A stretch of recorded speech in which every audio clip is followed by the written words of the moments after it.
Hi everyone, I am Maggie and I have a Facebook page, Maggie and Psychic World, where I have some of the things that I'm going to share with you today posted on my uploads on my timeline. I have evidence of the afterlife. I have never declared myself to be a medium, but public is identifying me to being a medium.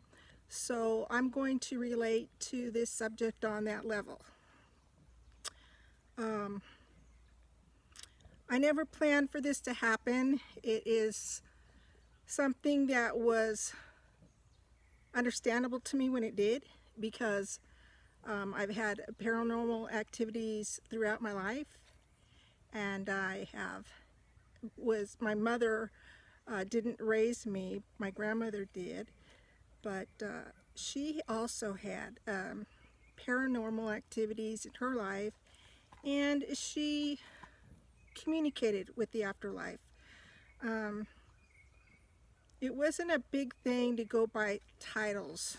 It was just a gift. It was accepted in my family. We knew that these gifts were happening, and the titles just didn't come with it. My grandmother raised me from the time I was 6 months old, and she died, my grandmother died, when I was about 17 years old, and I was on my own at 18, and I have had a life of experience with death. It's not anything new to me. I know how to digest it and deal with it. My mother passed away in 2006, and that's when I began getting paranormal activity where I could document and have evidence of it. My father died in 2006. My uncle died in 2006.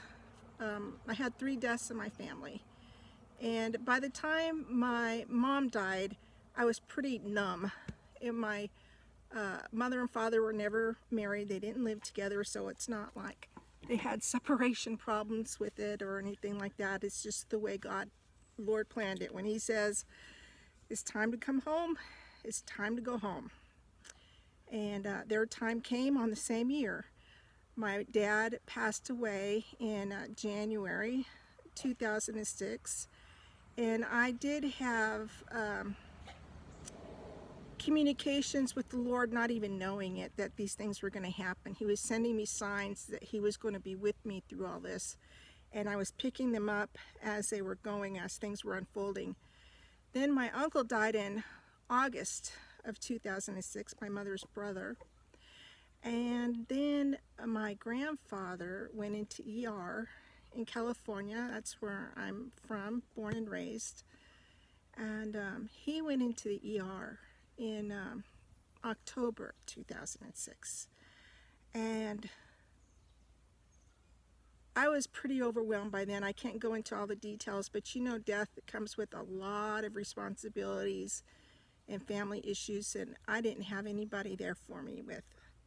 And then my mom passed away in December 2006, and by that time I was literally numb. I just couldn't feel anything. My senses were just shut down. I was trying to cope. My body, my spirit, everything was trying to cope. And I had a phone bill, my landline bill was up to $200 from all the activities I had to deal with it that went along. So I needed a new cell phone. My first cell phone I bought February in 2007. And my mother didn't have that number. I didn't have it when she was living. It was a new phone with a new number, my first one, in 2007. And my mother lived in government housing for senior citizens, disability, and as soon as she passed away, my sister moved out all her belongings to get ready for the next resident to move in. I have a copy of my mother's last billing here. This was her last bill. She's lived in Bakersfield, and the area code is 661, and this is her summary from her last bill. This was my first cell phone billing, and it is actually there's no charges on it. It's just your first one that comes. It's on February, I think it's the 28th. Yes, February 28th, 2007. This is my first singular. Had it before AT&T. This is to prove that this is my first cell phone. And then I have my mother's death certificate. I whited out my brother's name and some personal information, but it is a copy of her death certificate. I had to white out some personal information to protect you know, her social security number and things like that. Date of death is December 2006. So I have evidence of her death, her last billing, December 2006, and my first cell phone, 2007, on February. It's about 2 weeks after I got my first cell phone, I started receiving calls. I had just got a new job just a couple weeks, and I was on my way home. I live now in the Ozarks in the Arkansas mountains, and I was coming through the mountains on a two-way highway, so I couldn't look at my phone when it rang me. I just answered it, and it said, "You have reached a disconnected number. If you feel like you've made this call in error, please try again." And I thought, that's odd, you know, maybe the satellite dishes are getting mixed signals. I had just got my phone. I never had one before, so I was just kind of winging it. Kept driving home, didn't think anything of it, called it back, and it was a disconnected number. Sorry, it's my dog rolling around in the grass. Then it happened again. It didn't faze me that it was my mother's number. I mean, it just wasn't in my comprehension or even thought that it would be. And I called it back, and it was disconnected. Then it happened again, and I'm thinking, this is really strange. This keeps happening, and it's nobody's number. Then following that, my brother, which I'll keep his identity private, calls me, and he's really giddy about it. He's saying, "You're never going to guess what happened." And I was saying, what? And he's laughing, you know, giggling. And I said, "What is it?" And he says, "Mom has been calling me." And I was, no, you know. And then everything flashed in front of me that, you know, this makes sense, because she communicated with the spiritual side. She taught me about it, and she told me to stay away from fiction and horror movies and learn how to develop my extra senses and trust them and know the difference from imagination and fiction and what's really happening in my own personal gifts, and was actually educating me as I was, you know, growing up as a teenager with them into an adult. And so I went, when did you first get these calls? What date and what time? We compared the date and times. They were the exact same day, 1 minute apart. My brother in California and me in Arkansas. Same day, same time, 1 minute difference. And we were both in awe, you know.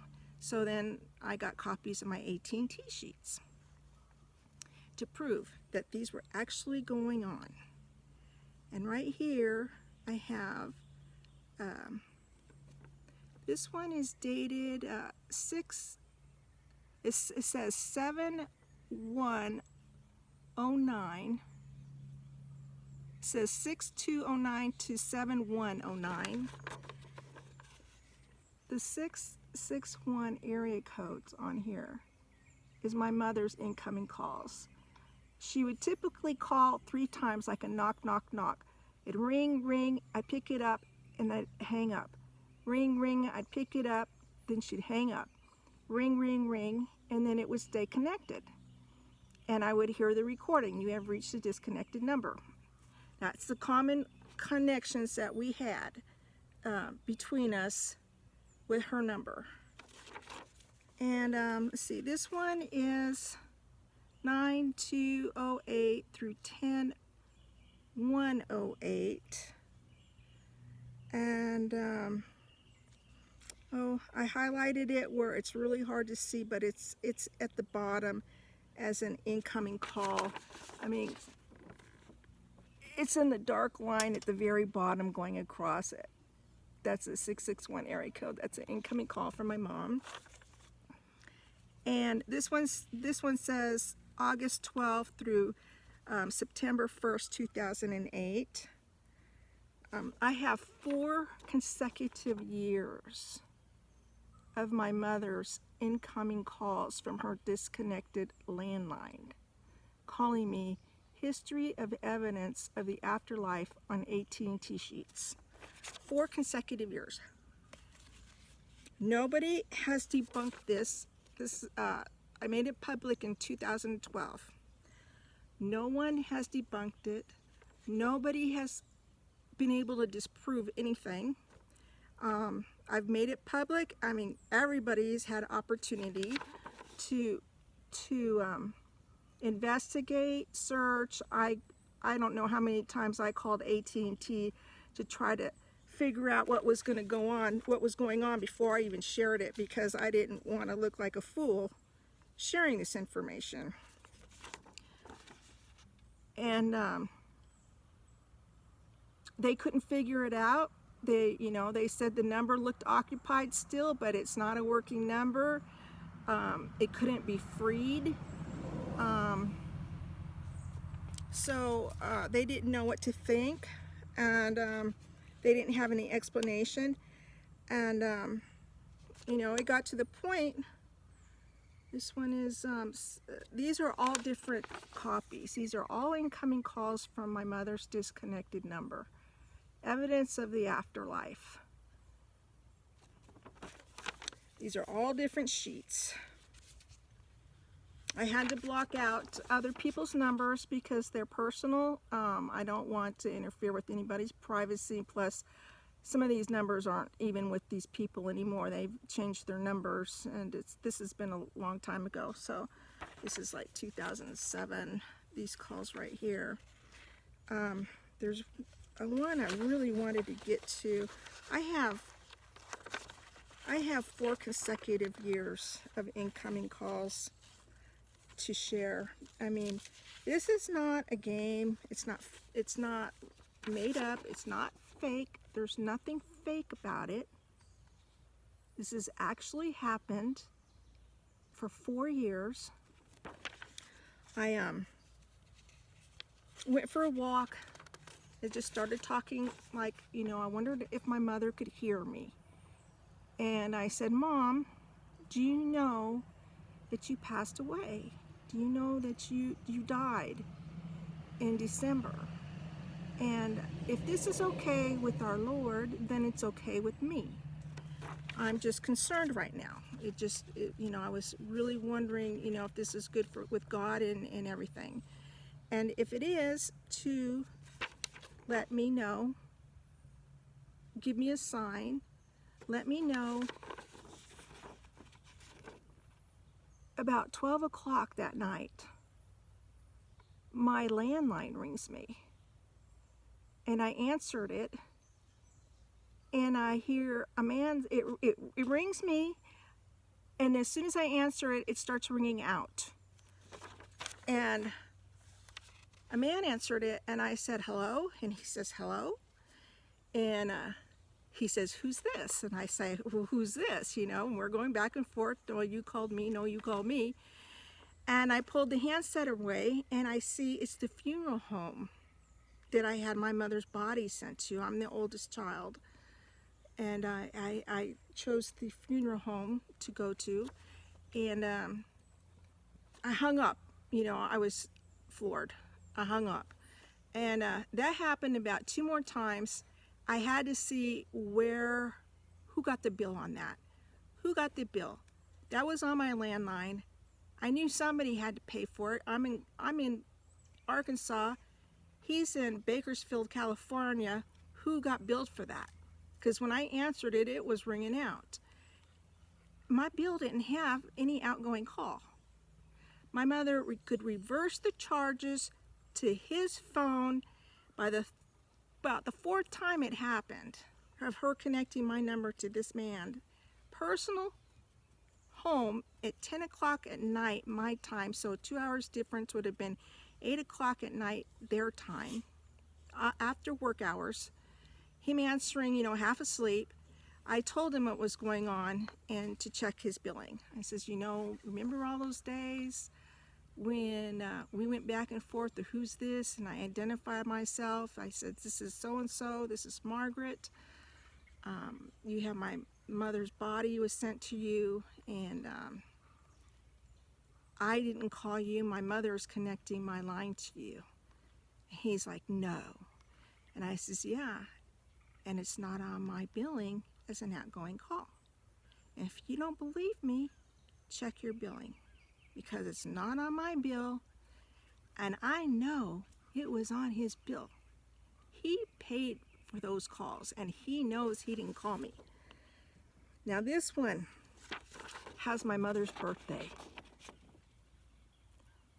My mother was born St. Patrick's Day, 1943.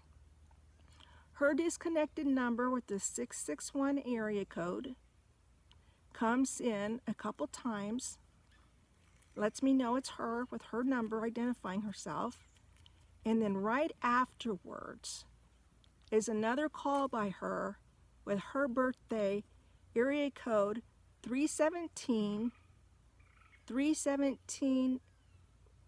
1943. That's my mom's birthday. Okay? No tricks here. This is real. I mean, I can show you more and more and more of these. For 4 years, I was getting these calls. I could go into a long story about the things that she could do with the phone. She would ring me when I'd leave my phone in the car under my seat when I would go out and visit my friends on motorcycle bike night they have here in Northwest Arkansas. And I'd walk back from the club and watching the music, and she would call me as I'm walking back to the car, knowing I'm headed back, but I'd miss it. It was, you'd missed a call, and it's her number. She was letting me know she was watching me. If I had an issue at work with something, or a supervisor or something, my phone would vibrate and she would be calling me, ringing me, to let me know she was in on it. She knew what was going on.